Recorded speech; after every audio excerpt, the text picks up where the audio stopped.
Get ready to meet the power players. As President-elect Donald Trump gears up for round two in the White House, his 2025 cabinet picks are sparking conversations nationwide.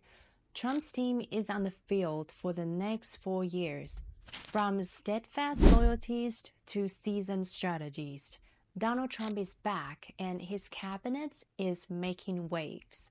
Focused on his America First vision, Trump's team brings loyal supporters and bold new faces together to push his plan for the country. With Republicans back in charge of the Senate, these picks are all ready to roll without much opposition. Built on ideas from the Heritage Foundation's Project 2025, this cabinet is set to shake things up and steer America in a big way. Project 2025, which can you believe they put that thing in writing? It's dangerous, it's dastardly, and it's diabolical. Let's see who's on the team and what they might bring to the table. Let's talk about Scott Bessent. This guy's story is pretty fascinating. Once a big name in the hedge fund world, working alongside George Soros, he's now a billionaire powerhouse backing Donald Trump. Yep. You heard that right. He shifted from supporting Democrats to becoming one of Trump's biggest allies. As Treasury Secretary, he's got big plans, extending Trump's tax cuts and tackling the federal deficits with spending cuts. Oh, and here's the historical twist. Bessent would be the first openly gay Treasury Secretary in a Republican administration. That's a milestone, no matter where you stand. Pam Bondi is no stranger to the spotlight. As Florida's Attorney General from 2011 to 2019, she built a reputation as a tough and loyal Trump supporter. You might remember her standing by Trump during his impeachment trial, fiercely defending him on the national stage. Now, she sits to take control at the Department of Justice. Her mission is to shift focus back to fighting crime and keeping communities safe, leaving behind what she calls partisan politics of recent years. Let's see how she plans to deliver on her promise. Lori Chavez Derrimer is a congresswoman from Oregon who is breaking the mold. As a Republican with strong ties to workforce development, she is even gained endorsements from labor organizations. Now, as a part of Trump's cabinet, she is set to take charge of labor policies, but her focus is to stand up for American workers by streamlining unionization processes and boosting workforce protections. It's a big job, and she's ready to make her mark. Let's see how she plans to deliver the workers across the country. Russell Vought is back in the spotlight, ready to shape federal spending once again. As OMB director during Trump's first term, he made his mark by pushing for leaner budgets and cutting government's waste. Now, with the second term underway, Vought brings even bigger plans to streamline bureaucracy and reshape how taxpayer dollars are spent. As a co-author of Project 2025, Vought is a key architect of Trump's conservative fiscal vision. His priorities include reducing the size of federal agencies, enforcing stricter budget controls, and relocating funds toward programs that align with Trump's American First policies. Chad Wolf is returning to familiar territory. As acting Secretary of Homeland Security during Trump's first term, he gained a reputation for his firm stance on immigration and deep knowledge of national security issues. Now, in the second term, Wolf is set to double down on enforcing strict immigration policies and strengthening security measures. With his experience and Trump's backing, Wolf's leadership at Homeland Security is expected to play a key role in shaping the administration's national security agenda. Doug Burgum, the governor of North Dakota, is taking on the role of Secretary of the Interior, and his mission is crystal clear: energy independence. Now, as the part of Trump's team, Burgum is expected to bring that same focus to the national level. His approach fits perfectly with Trump's America First agenda, emphasizing energy security and efficiency. With his background and commitment to pro-energy policies, Burgum is set to play a major role in shaping how America manages its resources and promotes energy independence. It's a big task, but he's ready to take it on. Howard Lutnick, CEO of Cantor Fitzgerald, is stepping in as Secretary of Commerce with a solid background in business and finance. In this role, Lutnick will focus on trade policies, managing tariffs, and finding ways to boost U.S. businesses on the global stage. His goal? To drive economic growth while keeping American companies competitive in international markets. With his experience and Trump's backing, Lutnick's leadership is expected to be all putting American businesses first and building a more competitive marketplace. Linda McMahon, co-founder of WWE and a trusted Trump ally, takes on the role of Secretary of Education. While she lacks formal experiences in education, McMahon's leadership skills and entrepreneur background could bring a fresh perspective to the departments.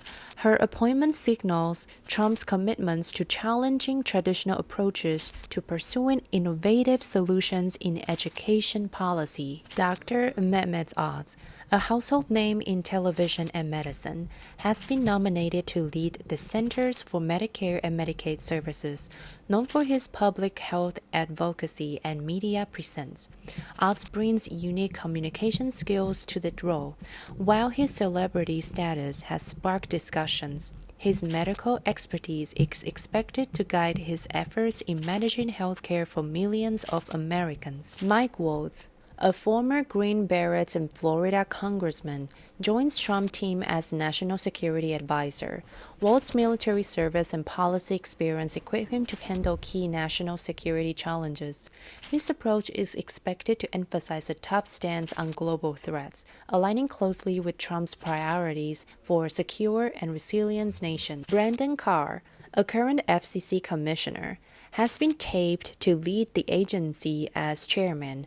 Known for his conservative stance on tech regulation, Carr is focused on reducing government's interference and promoting free speech online.